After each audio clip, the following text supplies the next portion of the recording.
to the CRM form customization tutorial. I'm Brian with EventBank. During this tutorial, we will learn how to customize your CRM forms. To customize your CRM form, go to your organization settings by clicking on the gear icon, then clicking on CRM forms under CRM settings. You'll have two options to customize: the contact form and the company form. Both forms can be configured differently based on your needs.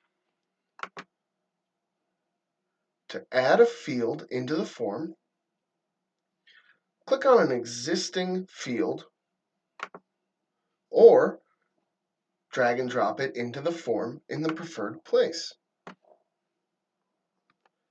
If a field is not available, you can click on Add Custom Field, which will route you to the field settings.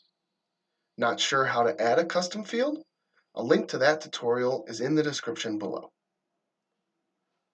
Once your desired fields are added to the form, you'll have the option to move the field by clicking on the directional button. You can also click on the pencil icon to make the field mandatory or to display it in full width. When you are done customizing your form, make sure to click on Save before going back to the home dashboard. That's it for customizing your CRM forms. For more tutorial videos, please click on the links in the description below. Thanks for watching, and see you next time.